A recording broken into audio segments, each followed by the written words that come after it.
വീടിന് സമീപം മറ്റൊരാളുടെ പുരയിടത്തിൽ നിൽക്കുന്ന മരം അപകടാവസ്ഥ ഉയർത്തുന്നത് മൂലം ഉറക്കം നഷ്ടപ്പെട്ട് ഒരു കുടുംബം.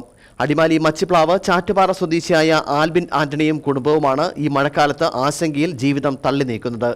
മരം മുറിച്ചു നീക്കണമെന്നാവശ്യപ്പെട്ട പഞ്ചായത്തിനെ സമീപിച്ചെങ്കിലും പഞ്ചായത്ത് നിർദ്ദേശം നൽകിയെങ്കിലും നടപടി ഉണ്ടായില്ലെന്നാണ് ആൽബിന്റെ പരാതി. രണ്ട് കുട്ടികളും ഭാര്യയും മാതാവും അടങ്ങുന്നതാണ് ആൽബിൻ ആന്റണിയുടെ കുടുംബം. മഴക്കാലം എത്തിയതോടെ വീടിന് സമീപം മറ്റൊരാളുടെ പുരയിടത്തിൽ നിൽക്കുന്ന കൂറ്റൻ മരച്ചുവട്ടിൽ ആശങ്കയോടെയാണ് ഇവർ കഴിഞ്ഞുകൂടുന്നത്. മരം അപകടാവസ്ഥ ഉയർത്തുന്നുവെന്ന് ചൂണ്ടിക്കാട്ടി ആൽബിൻ അടിമാലി പഞ്ചായത്തിനെ സമീപിച്ചിരുന്നു. മരം ഉയർത്തുന്ന അപകടാവസ്ഥ പഞ്ചായത്തിന് ബോധ്യമാവുകയും ചെയ്തു. മരം മുറിച്ചു നീക്കാൻ ഉടമയ്ക്ക് നിർദ്ദേശം നൽകിയിട്ടും നടപടി ഉണ്ടായിട്ടില്ലെന്നാണ് ആൽബിന്റെ പരാതി. ഞാൻ രണ്ട് പിള്ളേരായിട്ട് ഇവിടെ പേടിച്ച് താമസിക്കണം. രാത്രിയാകുമ്പോൾ വീട്ടിൽ മേളിൽ തറവാട്ടിൽ പോയി കിടക്കണം. അപ്പോൾ ഇത് അധികാരികളുടെ ഭാഗത്തു നിന്ന് എന്തെങ്കിലും ഒരു കാര്യം ഇത് ചെയ്തു തന്നില്ലെങ്കിൽ ഞാനിത് ഒരു 2 മാസം മേളിലായി ഞാൻ ഇതിൻ്റെ പുറകെ തന്നെ നടക്കാൻ വേണ്ടിയിട്ട്.